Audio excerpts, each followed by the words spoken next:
5 August ছাত্র জনতার গণ অভ্যুত্থানের মুখে ভারতে পালিয়ে যান গণহত্যাকারী দল হিসেবে চিহ্নিত ফ্যাসিস্ট আওয়ামী লীগের প্রধান শেখ হাসিনা ও তার দলের অনেক শীর্ষ নেতা। কিন্তু সেখানে চুপ করে বসে নেই তারা। একের পর এক দেশবিরোধী চক্রান্তের গুটি চালছে 24-এর পতিত স্বৈরাচার ও তার দোসররা। বৈষম্য বিরোধী ছাত্র আন্দোলনের আহ্বায়ক হাসনাত আব্দুল্লাহ মঙ্গলবার কুমিল্লায় এক বক্তব্যে এমনটাই জানান। দীর্ঘ 16 বছর ধরে চালানো লুটপাট, গুম, খুন, গণহত্যা সহ মানবতা বিরোধী অপরাধের কারণে জনরোষের মুখে প্রকাশ্যে আসতে না পেরে আড়ালে থেকেই একের পর এক দেশবিরোধী ষড়যন্ত্রের কলকাঠি নাড়ছে ফ্যাসিবাদের দোসররা। ইতিমধ্যে আনসার লীগ, রিকশা লীগ, ব্যাটারি লীগ, বিশ্ববিদ্যালয় লীগ, গার্মেন্টস লীগ, দাবি দেওয়া লীগ, আফসোস লীগ, আগেই ভালো ছিলাম লীগ সহ নানা রূপে প্রতিবিপ্লবের চেষ্টা করে ব্যর্থ হয় সাধারণ মানুষের জীবনকে অতিষ্ঠ করে তোলা এই দলটি। সর্বশেষ 25 নভেম্বর সারা দেশ থেকে কিস্তি লীগের সদস্যদের এনে সমাবেশ করতেও ব্যর্থ হয় তারা।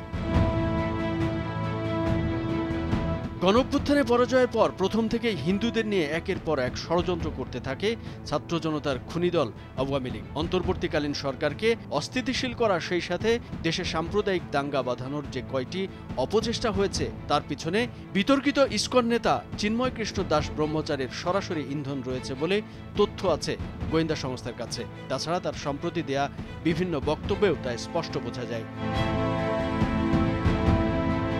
রাষ্ট্রদ্রোহ মামলার এই আসামি চট্টগ্রামে জমি দখল, সাম্প্রদায়িক উস্কানি সহ নানা অনৈতিক কর্মকাণ্ডের হোতা। এতদিন তাকে দিয়ে পর্দার আড়ালে থেকে কলকাঠি নাড়ছিল আওয়ামী লীগ। 25 নভেম্বর রাষ্ট্রদ্রোহ মামলায় তাকে আটক করলে সঙ্গে সঙ্গে প্রতিবাদে বিবৃতি দেয় ফ্যাসিবাদী আওয়ামী লীগ। প্রকাশ্যে এই হঠকারী বিবৃতির মাধ্যমে আওয়ামী লীগের মুসলিম ও দেশবিরোধী ষড়যন্ত্রের মুখোশ উন্মোচন হয়েছে বলে মনে করেন নেটিজেনরা।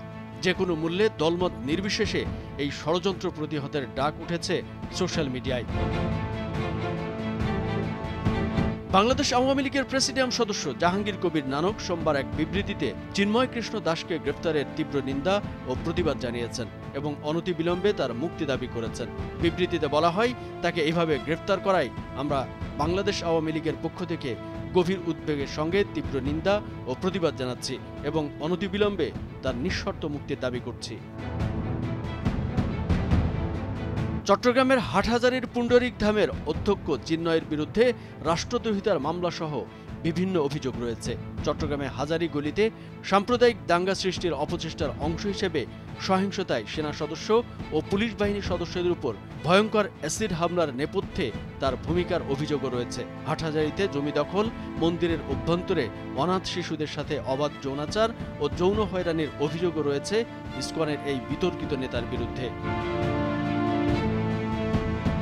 কামরুজ্জামান আরিফ, ভোরের কাগজ।